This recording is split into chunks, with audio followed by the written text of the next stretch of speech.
Buenas noches a todos los televidentes de Vez Cable TV, Canal 3 y a su programa Fierros y Cueros.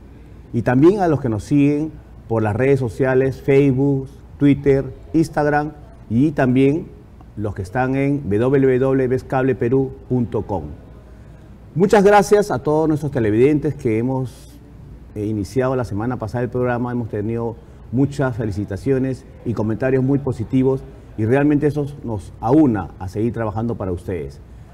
Saben que este es nuestro segundo programa, indudablemente que todavía estamos en los primeros pasos tratando de darles lo mejor de la información, pero aquí estamos.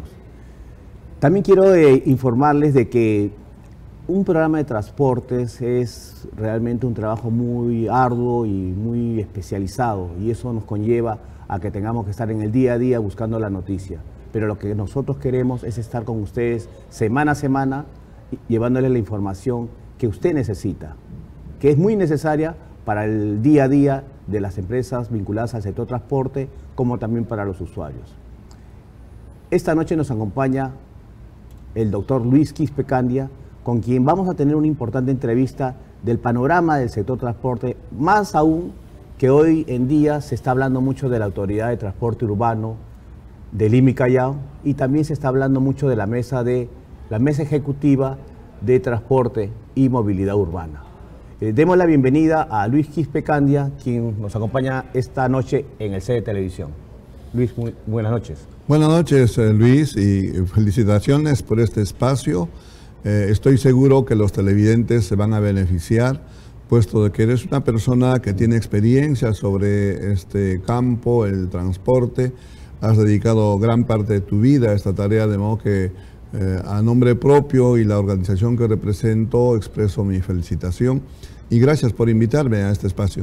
Bueno, nosotros siempre hemos pensado de que una de las personas que mucho ha trabajado desde el punto de vista social de nuestro país, porque el transporte es parte de diferentes sectores que un ciudadano necesita, y bueno, la ONG Luz Ámbar siempre realmente ha estado presente con ideas, con proyectos, con estudios, y que de una u otra manera hoy en día estamos en una situación diferente, ¿no? Porque si bien es cierto, ya tenemos casi 40 años hablando del tema del caos vehicular, de la contaminación y todo lo que realmente escuchamos en todos los medios de comunicación.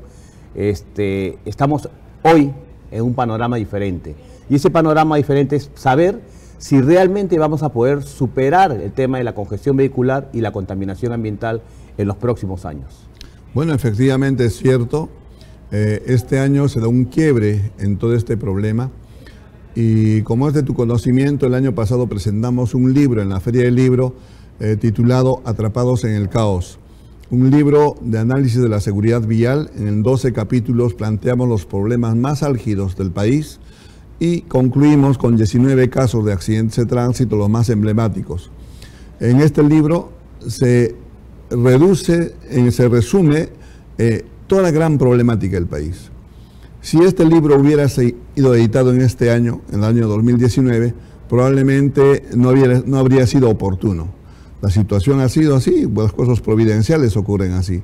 Este libro ahora queda como referencia de lo que ha sido hasta el 2018 y el 2019, propiamente a fines del año pasado, se aprueba la ley del ATU, de la Autoridad de Transporte Urbano para Lima y Callao.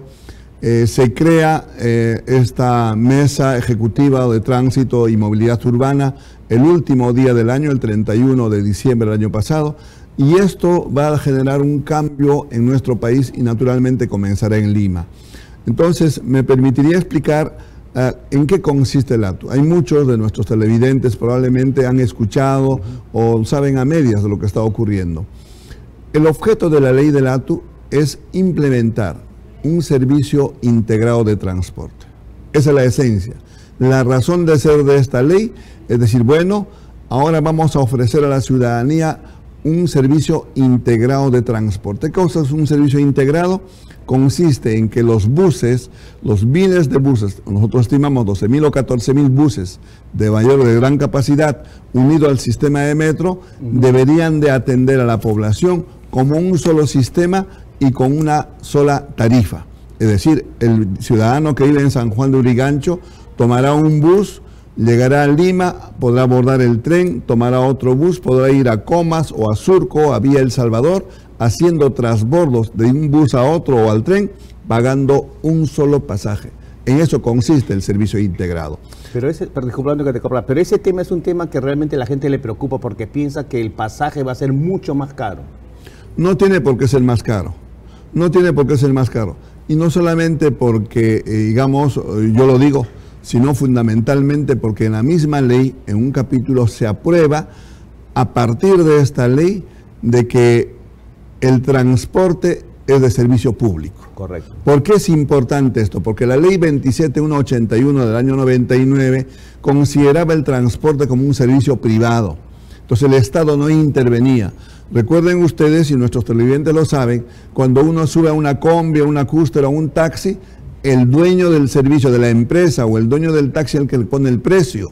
No es el ciudadano ni es el Estado, porque nuestra Constitución prohíbe expresamente, tácitamente, de que el Estado no pone el precio, no regula el precio. El precio regula el mercado. Correcto. Entonces, ahora, a partir de esta ley, en esta ley ahora se dice, no, el transporte es un servicio público, por tanto, yo como Estado voy a intervenir. ¿Cómo va a intervenir? Justamente los privados van a estimar el costo de su operación, van a poner una cifra, de acuerdo al estudio que se haga, y el Estado va a decir, bueno, el pasaje cuesta 3 soles, vamos a suponer. Bueno, el Estado dirá, yo pongo 1 sol. Entonces el ciudadano va a pagar 2 soles.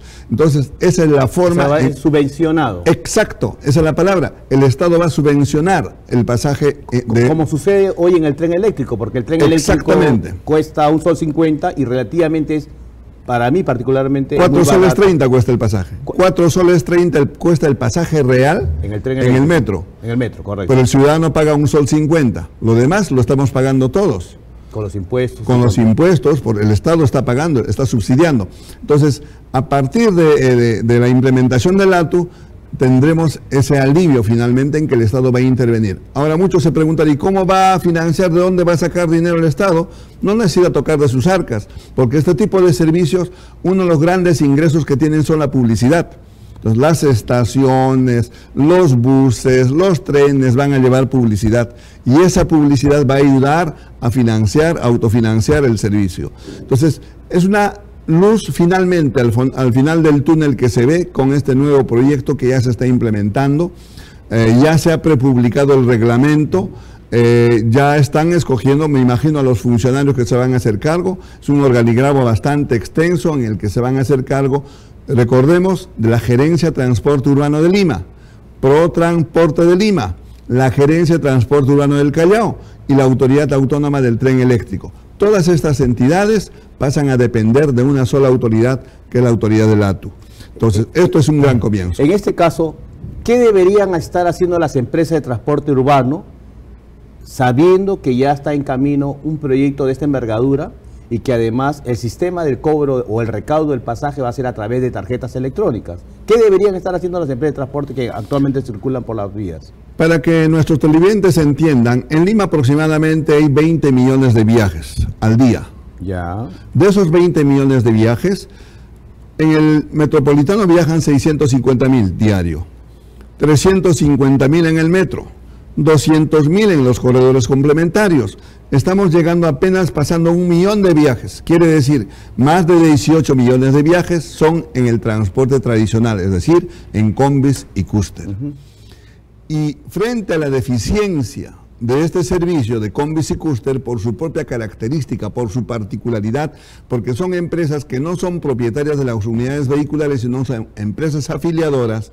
Entonces, los dueños de los vehículos, los que están a cargo de la unidad vehicular, simplemente hacen lo que no necesitamos comentar más. Salen a la hora que quieren a la ruta, se incorporan, es decir, es un se pelean los pasajeros. Se pelean los pasajeros, es decir, eso se va a ir acabando. En cuanto se implemente, esto por supuesto se va a acabar. Entonces, frente a esa deficiencia surge el auto colectivo. En este momento, toda la ciudad de Lima en particular, las grandes arterias tienen un servicio de auto colectivo. Nosotros hemos estimado en 7 millones de viajes. Es un servicio ilegal. Evidentemente, es un servicio ilegal. El servicio de auto colectivo, un servicio no está regulado, no tiene reglamento, es ilegal, está al margen de la ley, pero existe. ¿Por qué? Porque hay demanda de viaje. Entonces, hay aproximadamente 7 millones de viajes en Lima en auto colectivo, el taxi barato. Entonces, todo esto es lo que genera la gran congestión en la ciudad capital. Entonces, si tenemos buses, entre 12 y 14 mil buses de gran capacidad unidos al sistema de metro, consideramos que se va a atender la demanda de viaje. Entonces, la pregunta que iba de fondo, ¿qué va a pasar con las combis y cúster? ¿Qué van a hacer estas empresas? ¿Qué deberían de hacer frente a este nuevo planteamiento? Lo que tienen que hacer primero es en reestructurarse, en reorganizarse, formar consorcios, y los vehículos que estén en buenas condiciones podrán formar parte de este sistema, pero ya no como empresas afiliadoras, de ninguna manera. Tendrán que ser empresas que incorporen al conductor a su planilla, tiene que ser parte de su empresa. Tendrán que trabajar bajo las mismas premisas y los dispositivos que disponga la ATU, porque ya no puede haber empresas afiliadoras. Eso se va a erradicar completamente. ¿Y dónde está el beneficio para la población? Ya lo he explicado. Pero el beneficio también para los que están dentro del sistema, los choferes, que son los que creen que van a perder el trabajo.